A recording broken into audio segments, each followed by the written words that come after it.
How could you be so selfish? My father shouted, his face turning red as he paced across the living room of their vacation home in Bear Lake. Your sister needs that money for her new business venture. You have more than enough. I stood there, stunned into silence, my hand still clutching the property tax bill I'd just been ambushed with.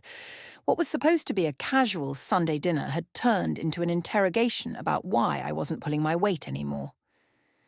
My name is Louise Walsh, and at 33, I've built a successful career as a self-taught day trader. I wasn't born into money. Everything I have, I've earned through countless sleepless nights studying market patterns and making calculated risks. For the last 5 years, I'd quietly paid the property taxes on my parents' vacation home, covered my younger sister Megan's car payments, and funded family vacations without complaint. It was my way of giving back to the family that raised me, or so I thought.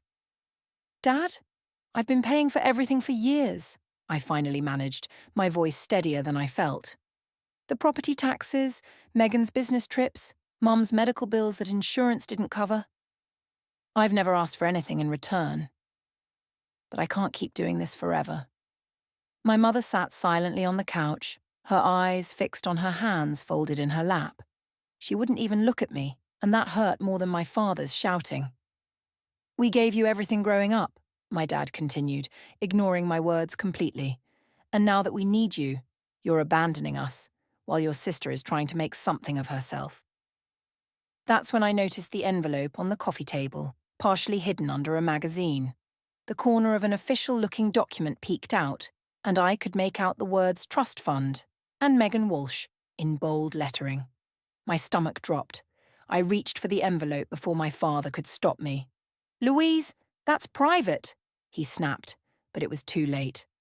I was already scanning the document, my hands trembling as the truth unfolded in cold legal language. My father had created a substantial trust fund for Megan. Only for Megan. The same father who had told me for years that there wasn't enough money to help with my college tuition, forcing me to work multiple jobs while studying. The same father who now expected me to bankroll their luxury lifestyle while secretly setting my sister up for life. When were you going to tell me about this? I whispered, a cold clarity washing over me. My whole life suddenly made sense, the favoritism, the different expectations, the constant demands disguised as family obligation. I knew then that everything was about to change. My father snatched the trust fund document from my hands, but the damage was done. The numbers were seared into my memory. $350,000 set aside for Megan, with additional provisions for future contributions, all while I had been told repeatedly that family finances were tight. You weren't supposed to see that, he muttered, folding the paper and stuffing it back into the envelope. Clearly, I replied, my voice hollow. I guess that explains why you never helped with my student loans growing up. The pattern had always been there. Megan got dance lessons while I was told to focus on academics. She received a car for her 16th birthday, while I took the bus until I saved enough from my after-school job to buy a used Honda. When college came around, Megan went to a private university with family support, while I pieced together scholarships and worked 30 hours a week at a local coffee shop. I'd always chalked it up to changing financial circumstances or different parenting approaches. I never wanted to believe what was now staring me in the face. My parents simply valued Megan more. Sweetheart, my mother finally spoke, her voice gentle in that placating way I now recognized as manipulation. Your sister needs more help than you do. You've always been so independent, so capable. We're proud of how well you've done on your own. The twisted logic took my breath away. I was punished for my success while Megan was rewarded for her dependence. All those times I asked for help, I said slowly, memories flooding back. When I was working 2 jobs during college and barely sleeping, when my car broke down and I couldn't afford repairs, when I needed a security deposit for my first apartment, you said you couldn't help, but the money was there. It was just earmarked for Megan, my dad shifted uncomfortably. Investment decisions aren't that simple, Louise. We had to think about the future. Just not my future, I replied, my voice sharp as I thought about all the payments I'd made on their behalf over the years. The property taxes on this vacation home alone were $8,700 annually. I'd covered them for 5 straight years, plus countless other expenses. I'd even paid $122,000 for roof repairs last summer without a word of complaint, all while they secretly built a nest egg for my sister. The taxes are due next month, Dad said, changing the subject as he slid the bill across the coffee table toward me. And the Homeowners Association increased their fees again. I stared at him, incredulous. After what I'd just discovered, he still expected me to pay. The audacity was breathtaking.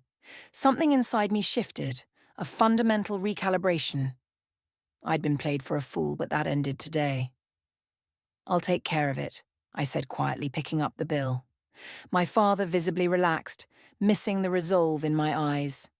The drive back to my downtown Salt Lake City apartment was a blur. The snow-capped mountains, which usually brought me peace, seemed to loom accusingly against the darkening sky. I'd been such a fool. Once home, I ignored my ringing phone, undoubtedly my father making sure I wouldn't back out on the property tax bill, and pulled out my laptop with trembling fingers. I opened a folder I'd meticulously maintained for years, but never thought I'd need to use. Financial contributions, family. The spreadsheet that appeared represented thousands of dollars I'd poured into my family's needs. 5 years of property tax payments. $43,500. Megan's car payments I'd taken over when she claimed she couldn't afford them. $11,680. The new roof on the vacation home. $12,000. Medical expenses for my mother's knee surgery not covered by insurance, $8,200. Family vacations I'd funded under the guise of gifts, $22,400. The total made me physically ill, $3,830 over 5 years, all while my parents secretly funneled money into a trust fund for my sister.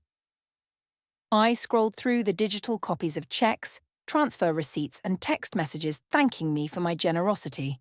Each one now felt like evidence of my own naivety. My phone pinged with a text from Megan. Dad says you're being difficult about the taxes. Don't be selfish, Louise. I laughed bitterly. Of course she would take their side. Why wouldn't she? She had been the beneficiary of their favoritism her entire life. Another text from my father. We're counting on you for those taxes. Don't let us down. No thank you. No acknowledgement of what I had already contributed, just the expectation that I would continue to finance their lifestyle while they built my sister's future. The next morning, I called in sick to my home office and drove to see Joseph Klein, the financial advisor who had helped me build my investment portfolio after I started making serious money 3 years ago.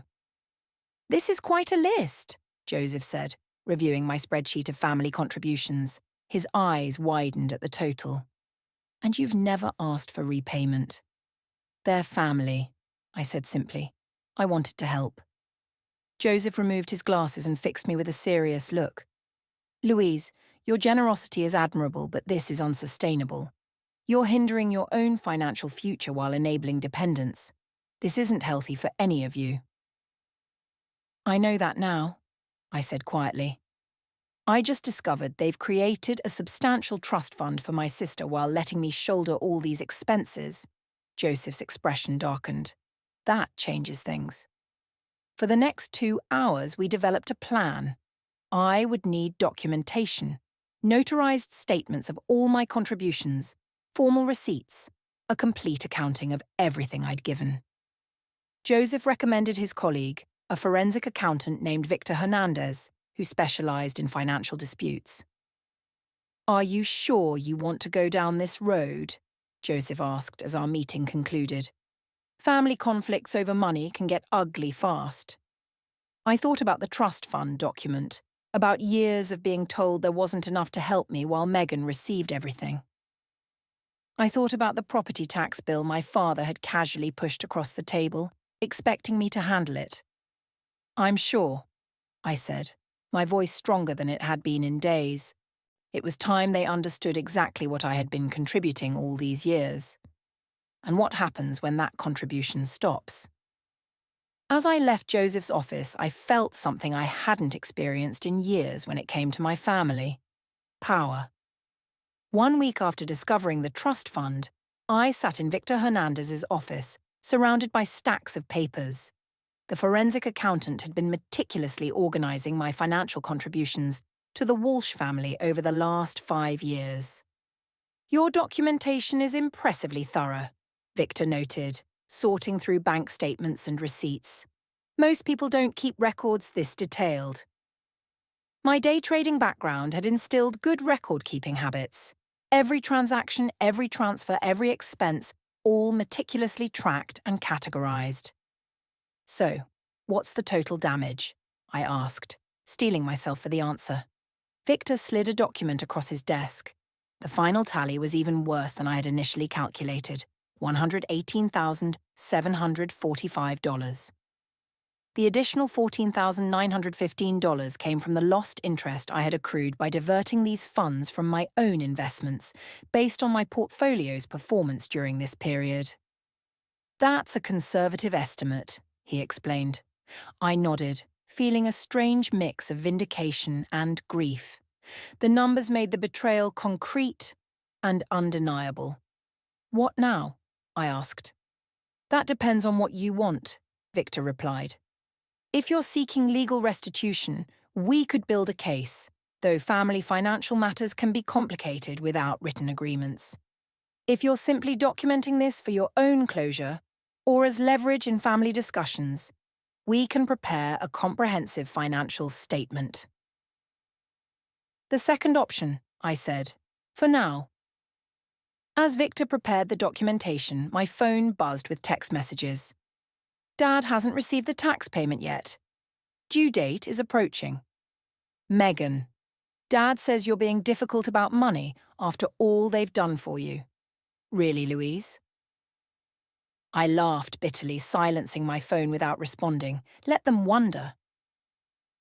3 days later, I received a notarized financial statement from Victor's office.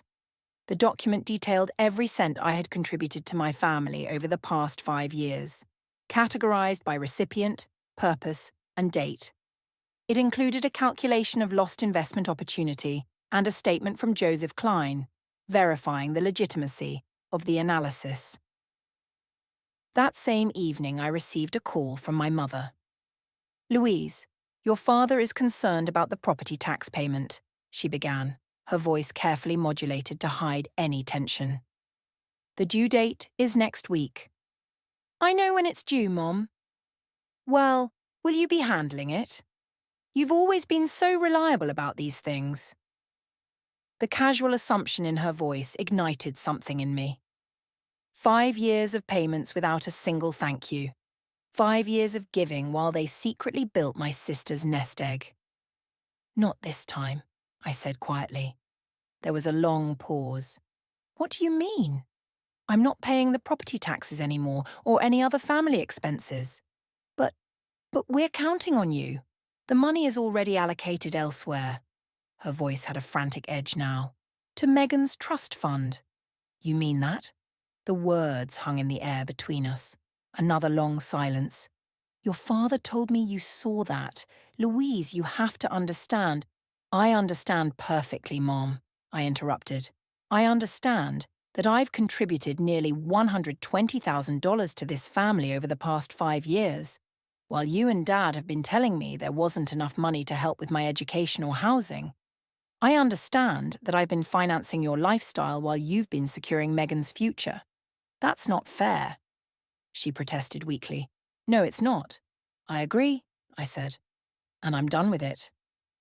I ended the call and turned my phone off completely, knowing the real storm was yet to come. My father wouldn't take this lying down. He had always seen my financial support as an obligation, not generosity. The next morning, I opened my laptop and made 3 significant changes. First, I cancelled the automatic payment for Megan's car. Second, I removed myself as an authorized payer on all family accounts. Third, I transferred $120,000 from my brokerage account into a new separate investment fund labeled my future.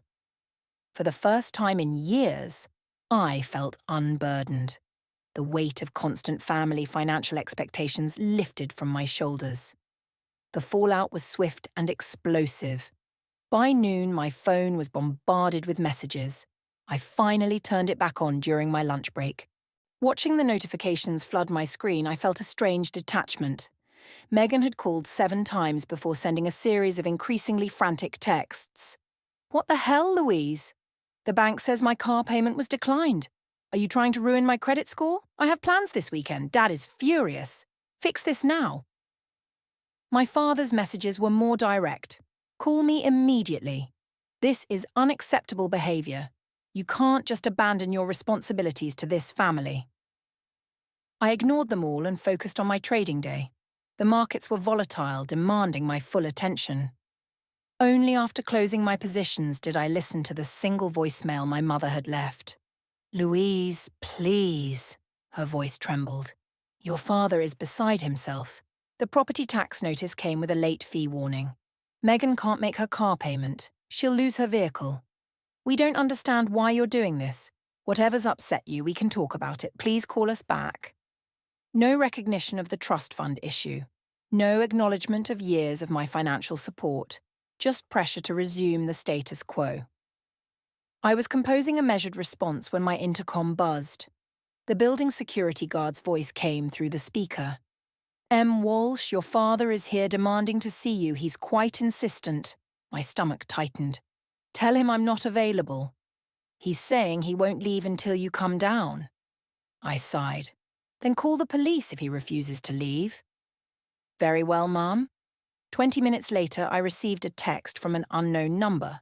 "My cousin Thomas just saw Uncle Greg being escorted from your building by security. What's going on?" "Are you okay?" I hadn't spoken to Thomas in months. I texted back, "I'm fine." Family financial disagreement. His response surprised me. "About time you stood up to them. The way they've treated you versus Megan has been wrong for years." I stared at my phone, surprised. I'd always assumed no one else in the family noticed the disparity. The validation from Thomas was unexpected and deeply affirming. At 7 p.m, my doorbell rang. I checked the peephole and saw Megan standing there, arms crossed, foot tapping impatiently. I opened the door but locked the entrance. "What do you want?" "What do I want?" she repeated incredulously. "I want you to explain why you're suddenly acting like a psycho. My car payment bounced. Dad says you're refusing to pay the taxes on the lake house." I answered calmly, "Correct." "Why? What's your problem?" "The problem," I said slowly, "is that I've contributed almost $120,000 to this family over the last 5 years, while Dad has been secretly funding a trust for you." Megan's expression flickered. First surprise, then guilt, followed by defensive anger. "That's different," she insisted. "The trust is for my future. I need that security, and you don't." "You've always been the smart one," she added, as if that explained everything. "You've got your fancy trading career. I'm still trying to find my path at 31 inches.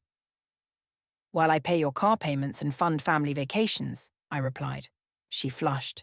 "You've never complained before." "Because I didn't know I was being manipulated. I didn't know that while I was draining my accounts to help the family, Dad was funneling money into your trust fund." "It's not that much money," she mumbled. $350,000 is a significant amount."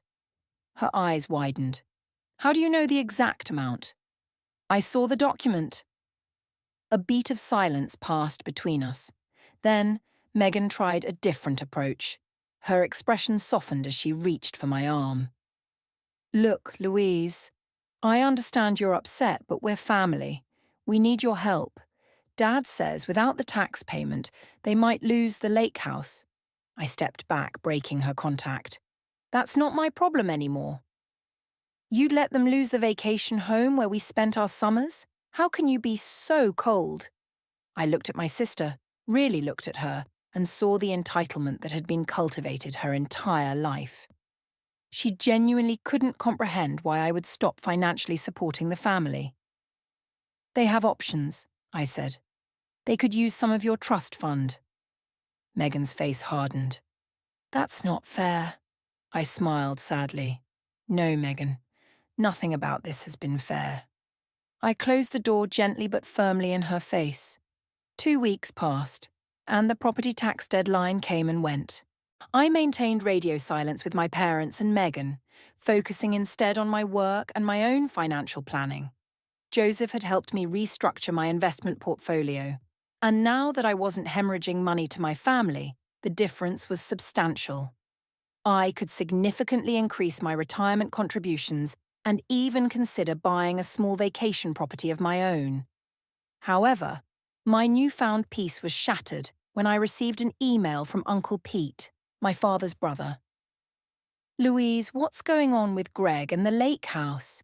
He's asking me for a $10,000 loan to cover property taxes and penalties. Said something about you refusing to help the family anymore. This doesn't sound like you. I stared at the screen, a bitter laugh escaping my lips.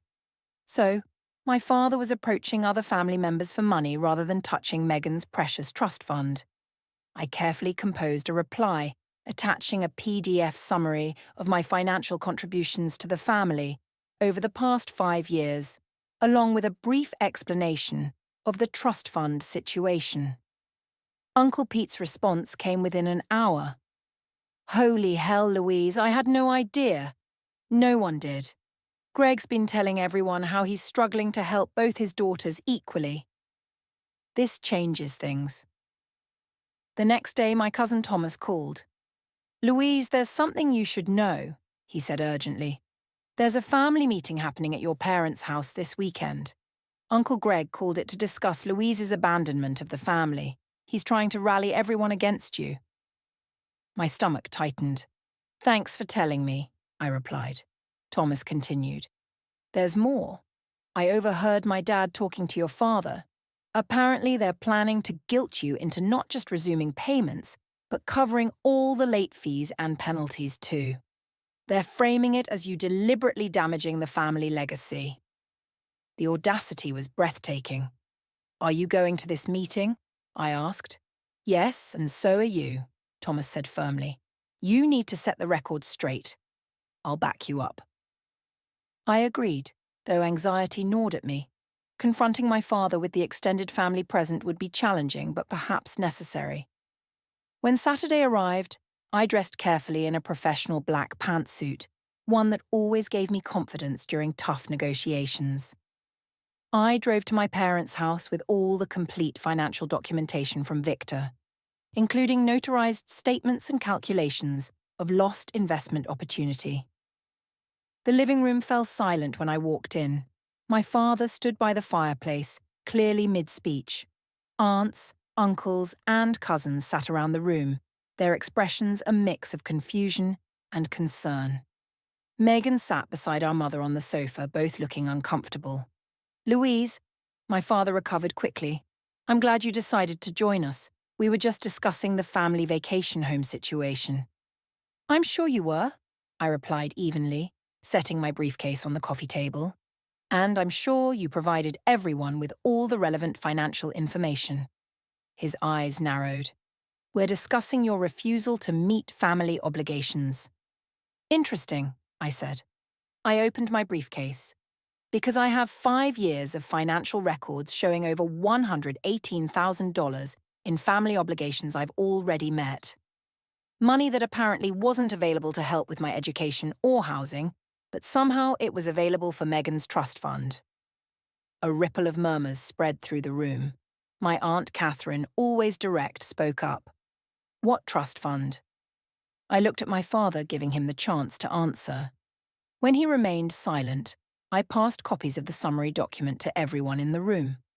For the past 5 years, I've paid the property taxes on the lake house, covered Megan's car payments, funded family vacations, and more, totaling nearly $120,000. During the same period, my parents established a $350,000 trust fund exclusively for my sister. The room erupted in overlapping voices. My father's face flushed deep red. These are private family matters, he thundered. Exactly, Uncle Pete interjected, standing up. Family matters, and in this family we should treat our children equally. I hadn't expected this level of support. As the room divided into heated discussions, my father's gaze locked with mine. In his eyes, I saw something I'd never witnessed before. Fear. Fear of exposure, of his carefully constructed narrative crumbling. And behind that fear, something even more unexpected. Respect. The family meeting ended with my father storming out, followed closely by my mother, tearfully trailing behind him. Megan sat frozen on the couch, avoiding eye contact with everyone else. The rest of the family lingered, processing the revelations. I had no idea it was this bad, Aunt Catherine said, studying the financial documentation. Greg always portrayed you as the successful one who didn't need help. Uncle Patch shook his head. This isn't right. The lake house has been part of our extended family memories for years. If you've been paying those taxes all this time, you should have some ownership stake. I hadn't considered this angle. The vacation property was titled solely in my parents' names despite my significant financial investment. I don't want the house, I explained. I just want them to recognize the unfairness of the situation. Thomas placed a hand on my shoulder. Recognition isn't enough, Louise. There should be consequences. 3 days after the family meeting, my phone lit up with a text from my father. No apology, no acknowledgement of wrongdoing, just 4 terse words. The property taxes are due. I stared at the message, incredulous at his audacity. After everything that had been revealed, he was still treating me like his personal ATM. That evening, I received an unexpected call from my mother. Louise. Her voice was hesitant. Your father isn't handling this well. The lake house means everything to him. More than treating his daughters equally? I asked, the silence on the other end of the line telling me everything I needed to know. Mom, I've contributed nearly $120,000 to this family. Dad created a $350,000 trust fund for Megan without ever offering me similar support. The disparity is glaring. I know, she admitted quietly. I've always known it wasn't right, but your father makes the financial decisions. I finished for her. I understand, but this is where it stops. The next morning, I texted my father back with a single attachment. A photograph of the complete notarized financial record of my contributions over the past 5 years, with the total circled in red. No additional message was necessary. The documentation spoke for itself. An hour after sending the photo, my phone rang. I expected my father's angry voice, but instead it was Megan's. Louise, she sounded shaken. Dad just showed me all the documentation you sent. Is it really that much? Yes, I confirmed. Over $118,000. Every penny documented and verified by a forensic accountant. There was a long pause. I had no idea, she said finally. Dad always told me you were helping a little here and there because you had extra money. He never said you were covering major expenses while he was building my trust fund. Her voice cracked on the last words. For the first time, I heard genuine remorse from my sister. Louise, I don't know what to say. I feel terrible. It's not entirely your fault, I conceded. Dad created the situation, but I benefited from it, she said quietly. I never questioned it. I just assumed I deserved the help. Another long pause followed. Then Megan surprised me. I'm going to fix this, she declared. It's not right. Before I could ask what she meant, she hung up. The next day, I received formal documentation from my father's attorney. The property taxes on the lake house had been paid in full, along with a legally binding amendment to the ownership. I now owned a 25% stake in the property. Attached was a note from the lawyer explaining that Megan had insisted on using funds from her trust to cover the taxes and legal fees for the ownership transfer. My phone buzzed with a text from my father. This wasn't necessary. Family helps family. I didn't respond. His message revealed that he still didn't understand or refused to acknowledge the fundamental unfairness of his actions. Minutes later, another text arrived, this one from my mother. Your father is struggling with this, but I want you to know I'm proud of you for standing up for yourself. I should have done the same years ago. That evening, Megan called again. I've asked Dad to split the trust fund equally between us, she said. He refused at first, but Uncle Pete and Aunt Catherine backed me up. He's meeting with his financial advisor tomorrow to make the arrangements. I felt a weight lifting, not because of the money itself, but because of what it represented. Acknowledgement, fairness, respect. Thank you, Megan, I said sincerely. No, she replied. Thank you for finally making us face the truth.